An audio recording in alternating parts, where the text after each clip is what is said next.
જય હિન્દ મિત્રો, જાણીને આનંદ થયો કે તમે સરકારી નોકરીની તૈયારી કરી રહ્યા છો. તો જે મિત્રો સરકારી નોકરીની તૈયારી કરી રહ્યા છે કે કરવા માગે છે તેના માટે આ એક વિડીયો પ્રેરણારૂપ સાબિત થશે. તમને મારો મેસેજ પહોંચાડવા માટે મેં આ વિડીયો બનાવ્યો છે કે તમારે મારી કોઈ હેલ્પની જરૂર હોય કે તમે સરકારી નોકરીની તૈયારી કરી રહ્યા છો તો એ માટે કોઈ ગાઈડન્સ જોતું હોય, તમારે બુક્સ વિશે પૂછવું હોય તો એના માટે હું નેહાબેન નરેશભાઈ ચોટાણીયા, ગામ ચલાલા, હાલ રાજકોટ ગ્રામ્યમાં આસિસ્ટન્ટ સબ ઇન્સ્પેક્ટર તરીકેની ફરજ બજાવું છું. તો હું પહેલાં વાત કરીશ કે સરકારી નોકરી મેળવી અત્યારે ખૂબ અઘરું બની ગયું છે. કે તમે ક્લાસ 1-2ની તૈયારી કરતા હોય તો તમે ક્લાસ 3-4ની એક્ઝામ પાસ કરી શકો એટલું કોમ્પિટિશન વધી ગયું છે. એટલે તમારે તમારી મહેનત પૂરી કરવી જોઈએ. તો હાલ અત્યારે PSI અને લોકરક્ષકની ભરતી ચાલુ છે. તો એના વિશે હું તમને થોડુંક કહું કે જો તમે એની તૈયારી કરી રહ્યા હોય તો પહેલાં સૌપ્રથમ તમારે મેદાન આવશે. તમે PSI કેડરની આપો કે લોકરક્ષક કેડરની, તો એના માટે તમારે મેદાન ક્લિયર કરવાનું છે. જેનાથી રનિંગ થાય છે એને તો કાંઈ પ્રોબ્લેમ છે નહીં, પણ જેનાથી રનિંગ નથી થતું એને થોડી મહેનતની જરૂર પડશે. કારણ કે તમે મેદાન ક્લિયર કરશો તો તમે આગળની એક્ઝામ માટે ક્વોલિફાઈડ ગણાશો.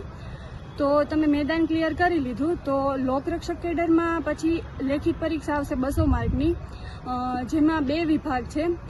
પહેલા વિભાગમાં મેથ્સ, રિઝનિંગ એના પર વધુ ભાર મૂકેલો છે અને પાછળના વિષયો બંધારણ, ગુજરાતનો અને ભારતનો ઇતિહાસ છે, ભૂગોળ છે, સાંસ્કૃતિક વારસો છે, કરંટ અફેર્સ, જનરલ નોલેજ છે, આવા વિષયો છે. જ્યારે PSI કેડરની વાત કરું તો એમાં તમે મેદાન ક્લિયર કરો ત્યારબાદ 2 પેપર આવશે. પહેલું પેપરમાં એવું છે કે એમાં પણ 2 ભાગ છે. તો પહેલો ભાગ છે એ 100 માર્કનું પેપર છે. એમાં મેથ્સ, રિઝનિંગ છે 100 માર્કનું, એટલે 60 માર્ક જેવું ગણિત આવે છે અને 40 માર્ક જેવું રિઝનિંગ આવે છે. એ પાસ કરો એટલે બીજો વિભાગ છે. એમાં 100 માર્ક્સનું આ બંધારણ છે, ગુજરાત અને ભારતનો ઇતિહાસ, મેં કે પહેલાં કીધું એમ કે જાહેર વહીવટ છે, વિજ્ઞાન ટેકનોલોજી છે, કરંટ અફેર્સ છે, જનરલ નોલેજ છે, એ બધું છે. એ તમે પહેલો ભાગ પૂરો કરો એટલે બીજું પેપર છે. એમાં આ વખતે નવા નિયમ મુજબ લેખિત પરીક્ષાઓ છે કે તમે ગુજરાતીનું છે પેપર તો 70% ગુજરાતી વિભાગને છે અને 30% અંગ્રેજીમાં. તો ગુજરાતી વિભાગમાં એવું છે કે તમારે પત્ર વ્યવહાર છે, અહેવાલ લેખન છે, સંક્ષિપ્તકરણ છે, પછી નિબંધ લેખન છે, એવું છે. અને ત્યાર પછી અંગ્રેજીમાં જોઈએ તો એમાં પણ એવી રીતે છે, પ્રેસિસ રાઇટિંગ છે અને ત્યારબાદ રિપોર્ટ રાઇટિંગ છે. એટલે તમારે એ પેપર છે. અઘરી તો પરીક્ષાઓ તમને પડવાની છે કારણ કે અત્યારે કોમ્પિટિશન વધી ગયું છે, પણ તમારે એક સીટ માટે લડવાનું છે. તમારે બધી જગ્યાઓ માટે લડવાનું નથી. તમારે મારી ગમે તે બાબતમાં જરૂર હોય મારો પર્સનલી કોન્ટેક્ટ કરજો, હું હંમેશા તમને હેલ્પ કરીશ. અને મારું પોતાનું કહું તો મેં જ્યારે તૈયારી કરી ત્યારે રાતના 9 વાગે જ્યારે રીડિંગ શરૂ કરતી અને સવારના 4 વાગ્યા સુધી મારું રીડિંગ ચાલુ રહેતું, ત્યારે પપ્પા ઉઠીને આવીને એમ કહે હવે તું સૂઈ જા, 4 વાગી ગયા એમ.